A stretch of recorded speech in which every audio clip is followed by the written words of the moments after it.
안녕하세요. 박엄마입니다. 정말 오랜만에 뵙습니다. 여러분 잘 지내고 계셨나요?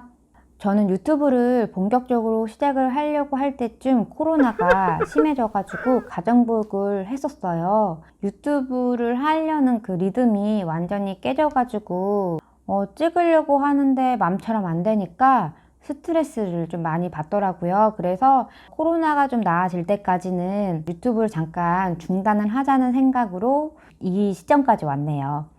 코로나가 좀 나아져서 애들도 어린이집에 가고 있고 저도 제 일상을 다시 보내기 시작했어요. 그래서 유튜브를 시작을 하게 됐습니다. 자주는 아니더라도 제가 시간이 되는 한 10일에 한 번 정도는 꼭 영상을 올려볼까 합니다. 오랜만에 여러분과 이야기를 나눌 책은 얼마 전에 읽은 남편이 육아휴직을 했어요 란 책이에요. 그럼 오늘 이 책에 대해 이야기 나눠볼게요.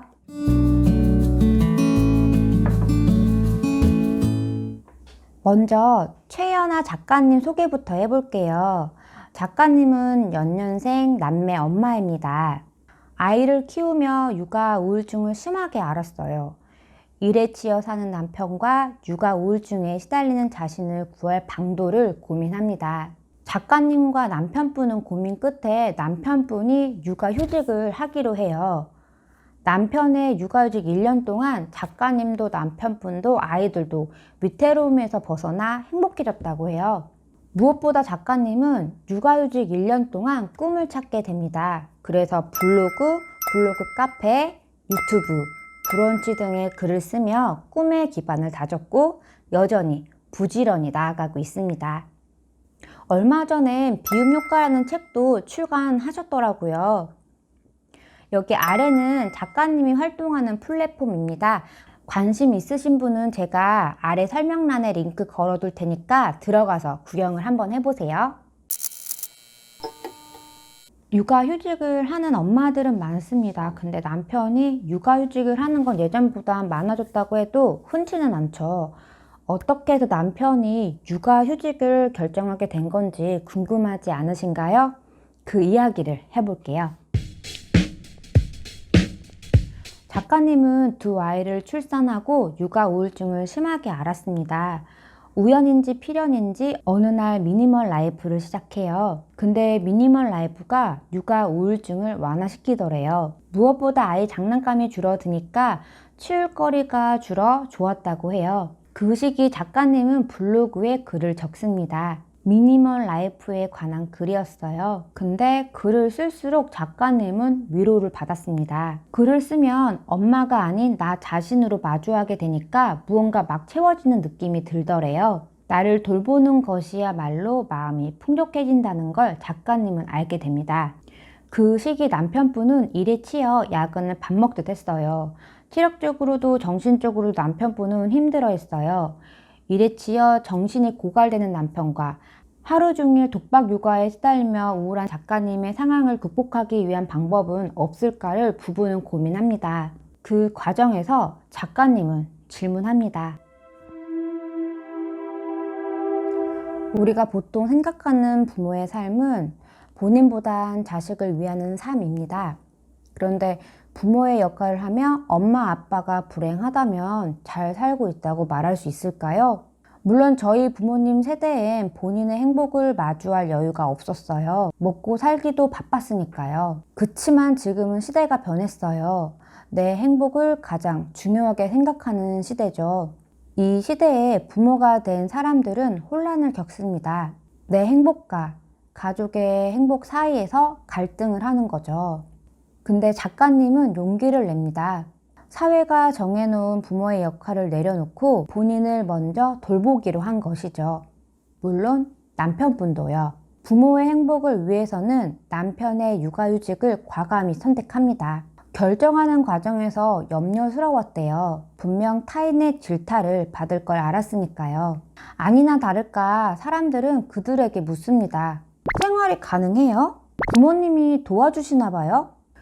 타인의 질타가 어떻든 간에 그들은 실행합니다.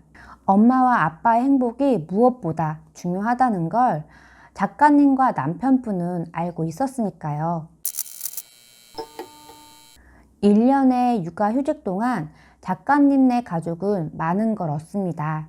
아이들은 부모와 둘도 없는 추억을 만들었고 남편은 평온한 일상을 얻었죠. 작가님은 본인을 지켜냈고 꿈까지 얻습니다. 작가님은 말합니다. 육아휴직을 안 했다면 남편은 남편대로 일에 치여 본인의 삶은 물론 아이들까지 돌볼 여력이 없었을 테고 본인은 육아 우울증에서 헤어나오지 것이며 아이들은 부모와의 멋진 추억을 만들지 못했을 거라고요. 육아휴직 이후 작가님의 삶의 기준은 확고해집니다. 아이와 부모가 양립하며 둘의 욕구를 조절하는 삶, 서로 존중할 수 있는 삶, 부모의 인생을 아이 인생에 걸지 않는 삶. 지금까지 만들어진 부모의 역할에서 벗어났다고 잘못된 일은 아닙니다.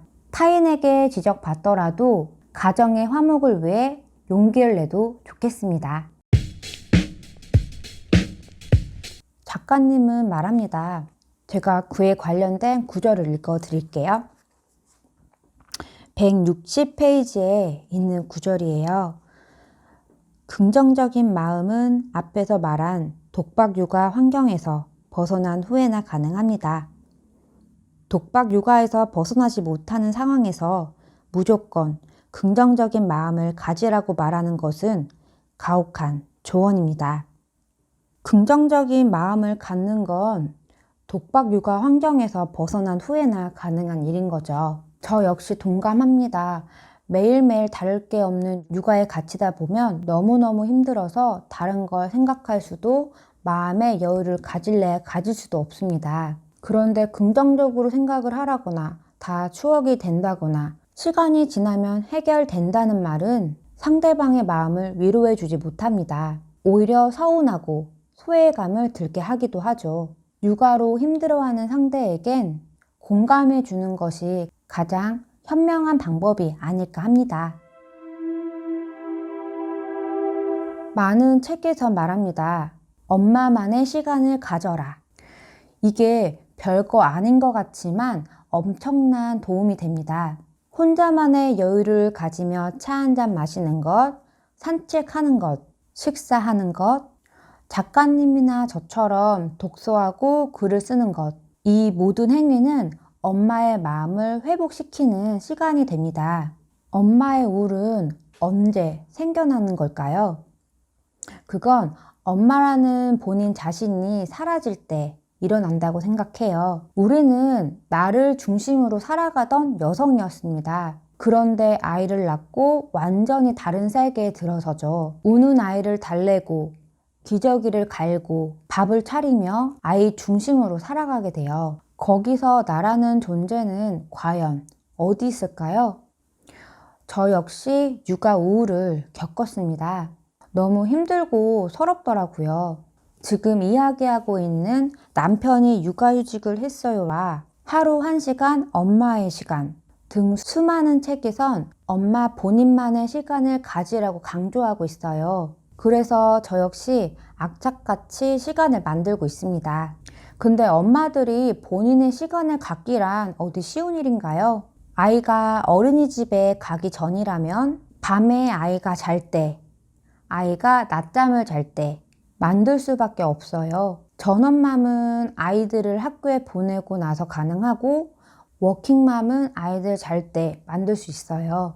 제가 워킹맘일 때는 잠을 줄여가면서 새벽에 1~2시간 정도 더 일찍 일어나서 나만의 시간을 빠득빠득 지켰던 것 같아요. 피곤하고 졸리지만 공허함을 달랠 길이 없었어요. 그래서 돌파구를 찾고 싶다는 생각에 절박하게 했던 것 같아요.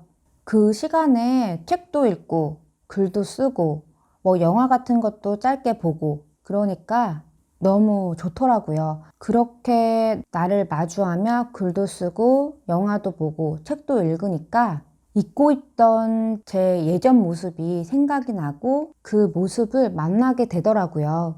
아, 맞아. 나 이런 사람이었지. 이런 여유를 즐기기도 했던 사람이었지. 예전의 저를 마주하다 보면 마음이 점점 충만해집니다. 그래서 저는 더욱 악착같이 나만의 시간을 만들고 있습니다. 최연아 작가님도 마찬가지고요. 전 분명히 느낍니다.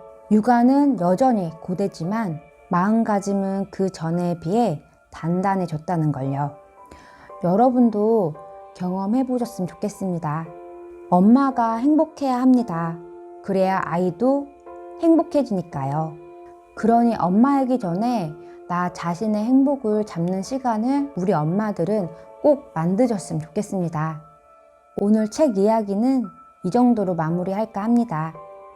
여기까지 시청해 주셔서 정말 감사드립니다.